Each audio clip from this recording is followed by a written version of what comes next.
Bilang ko sa dagat na apoy, di makahinga sa init na dumadaloy. Ialay mo ang bagong pag-asa sa tulad kong nasadlak sa pagkakasala. Provincial Jail, kasaysayan sa mga tinugang ang inakabuhi, naging bahin sang Provincial Jail. Sa diin ang apat kapamusod sang pader, naging lulubngan sang ilang mga handom kag mga kalipay, nga naging saksi man sang ilang mga pag-antos, kag kabudlay kag paghinulsol. Litong-lito sa nakakabingin ingay, di makatawid sa malawak na lakusan. Ialay mo ang bagong pag-asa sa tulad kong nasadlak sa pagkakasala. Provincial Jail, makig-upod kita sa ila pagpanarambiton, kag makigbahin kita sa ila kalipay, kag pag-antos, nga ilaman na agong sa Provincial Jail.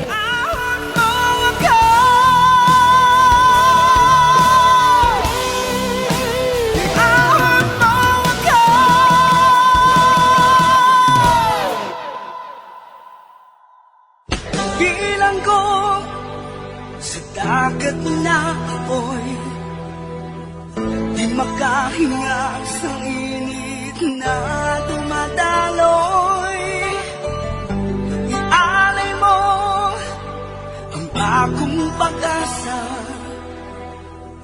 sa tulad kong nasadlak sa pagkakasala.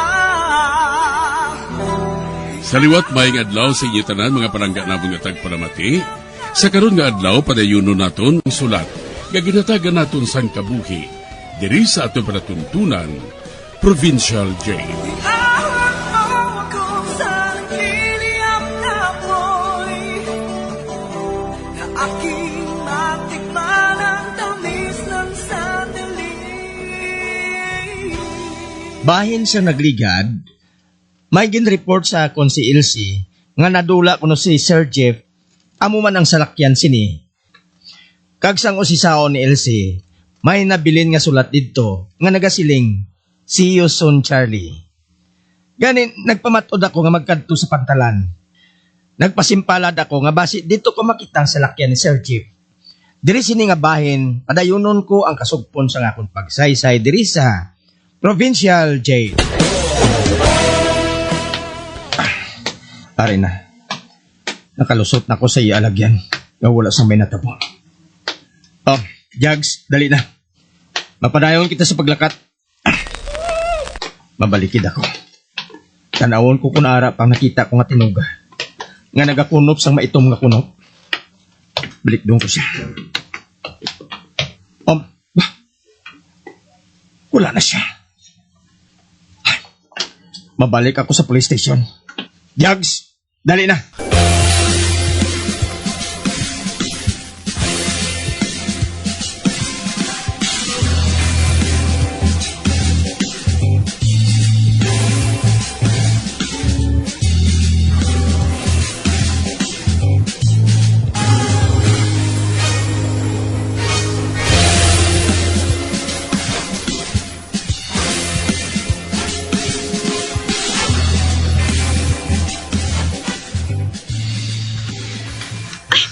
Isa ka hologram ang nakita mo, Ferdy. May nakita ka na ba nga pareho sini? Wala pa. Sa naibalaan ko, may ara sila sa mga palasyo, sa museum, kag sa mga historical figure. May kilala ka nga makahimo sila? May ara, boyfriend ko sang una. Nag-start siya sa syudad. Tawag siya sa headquarters. Indianay. Luya ko ipakita sa mga pumuluyo kung sa ano sila naintuan. May mo ba lang nga mapakadto ang imo boyfriend re? Nga dalang niya gamit? By the way, madugay lang nga maghimo sang hologram? Pamangkot lang ko siya. One time, nag-eksperimento siya sinay. Anong buhaton mo sa hologram ng ina? Si Jesus Christ. Ano ina? Para sa ano ina? Mangabay lang ako sa inyo kung pwede. Sino galing ngalan sa abyan mo ngayon? Si Ludovico Esteban. Kung mahambal mo siya, patawga siya sa ako.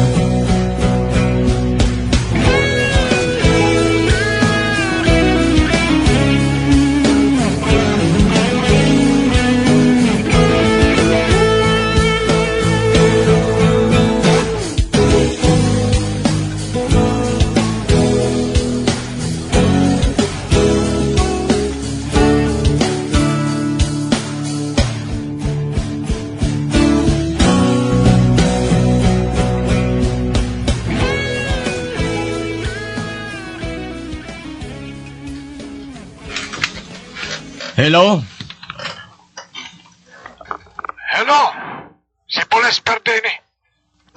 Oo. Ikaw ba si Mr. Esteban? Oo, ako. Nakaambalanay na kami ni Elsie. Kaganda akong magpuling. Dalawang ko nga akong gamit, boss. Interesante ni kayo. Hapang ang kwarto, kinahanglan niya wala sang tuman nga gahon. Kinahanglan steady ang ventilation kag temperature. Mahimo na mo nina. Kabahon ko na karon sa gabi. Kag maabot ako, boss. Salamat siya.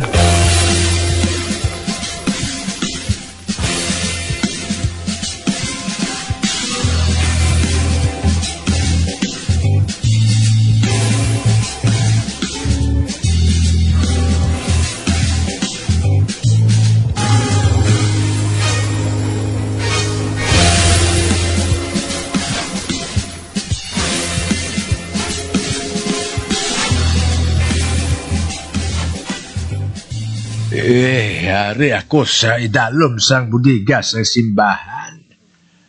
Nagapos ako. Kag napaos ako sang sagad singgitan. May nag-abot nga 2 ka tao nga nagamaskara. Kag ginpakaon nila ako.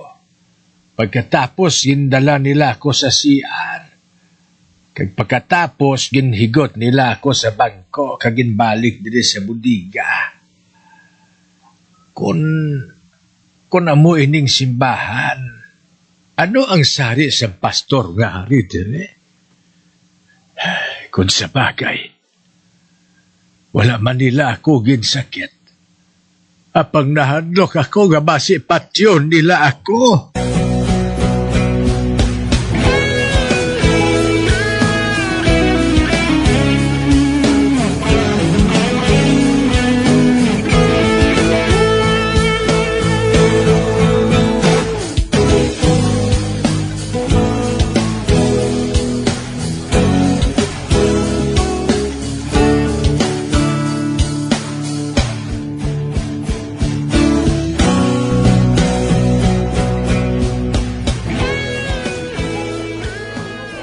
Ari na diri ang tanan nga pumuluyo sa simbahan. Hindi sila mapahamtang. Kung nga gintipon sila diri. Ang tanan nga panapton para sa blackout. Gintabo na ini sa bintana. Agod nga wala sang madamo nga silak sang adlaw nga magalusot. Kagsubong, ara ng pastor sa stage. Agod magpathag sang nagakatabo.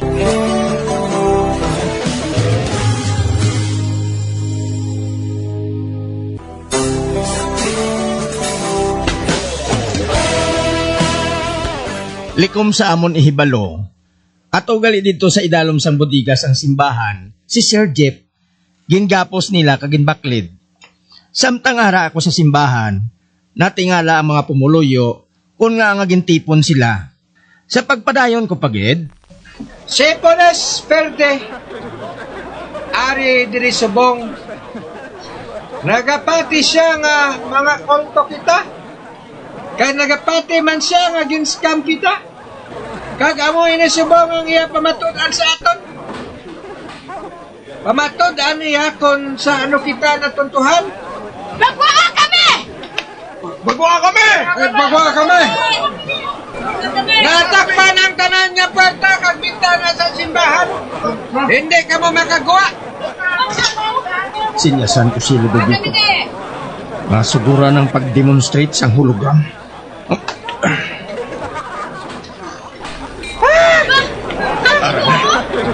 Ang Ginoo na pakita liwat sa aton.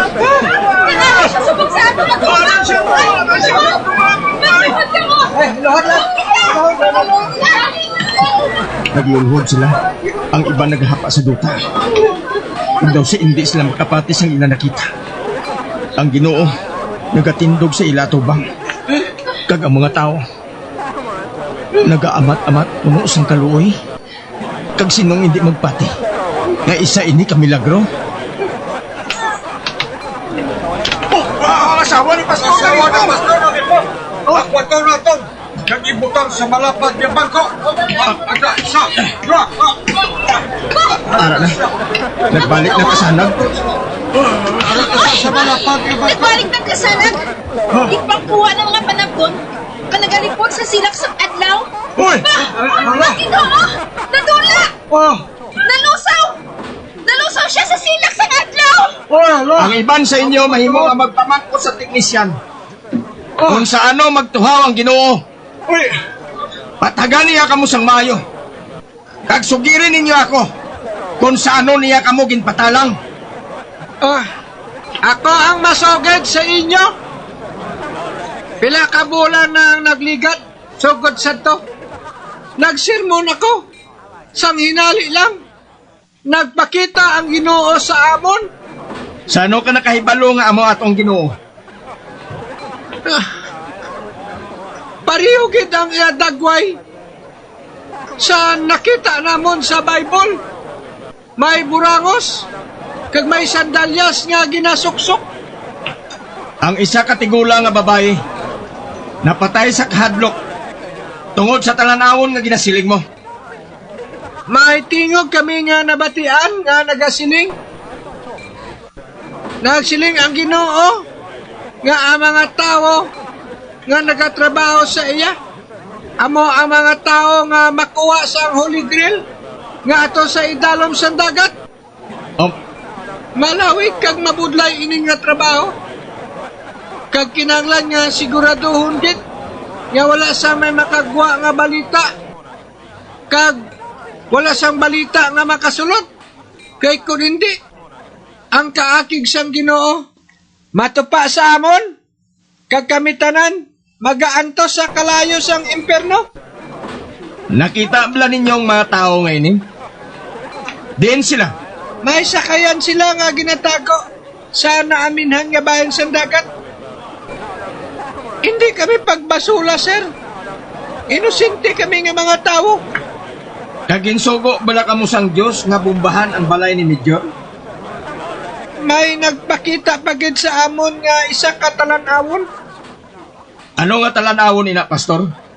Ang nagpakita sa amon amo si Anghel Gabriel.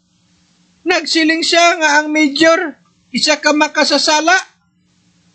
Isa ka makasasala nga tao. Kag kinahanglan niya makuha siya kag dra sa mga puyo sa simbahan. Kag sinong nagpatigayon sini? Kami tanan. Atubangon ko ina karon. Pero kinanglan iputo ninyo ang mga bakba ninyo. Magpadayon kamo sa inyong pagtrabaho na daw wala sang may natabo. Hindi ako maluyag nga may makaibalo sa nga iban nga mga tao. Karon, anong ginhimo ninyo sa isa katigulang nga ginatawag kay Jeff?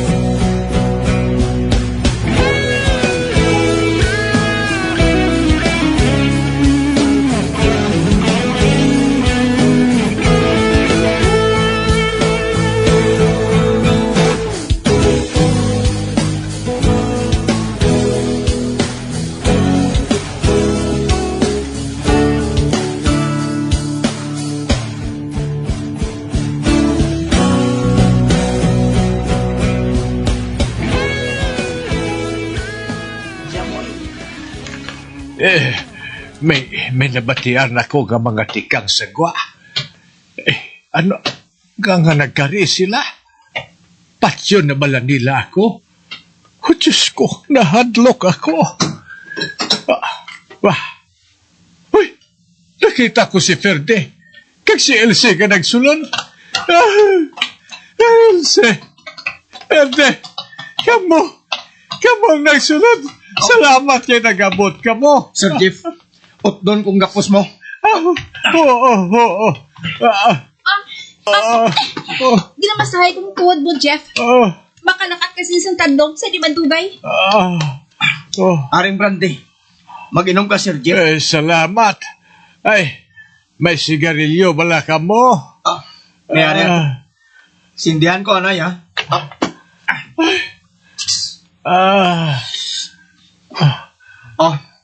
Para sa imo. Salamat.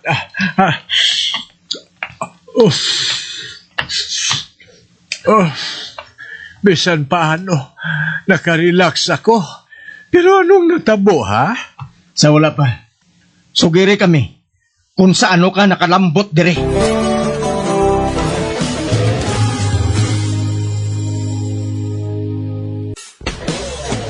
Bilang ko sa dagat na apoy, di makahinga sa init na tumataloy. Ialay mo ang bagong pag-asa sa tulad kong nasadlak sa pagkakasala. Magabiyan sundagin ninyo sa pagpamati ang mga kasugpon sang sulat ni aton man ginatagan sang kabuhi diri sa aton platuntunan, Provincial Jail. Kag kami diri sa gihapon wala gid nakakalipat sa pagpangagda sa inyo. Gakun kabuman may kasaysayan, ipadala lang diri sa aton platuntunan, Provincial Jail, DYWB, Bombo Radio, Bandalagan, Siyudad Sang Bacolod. Sa direksyon ni Melvin Gatuslao.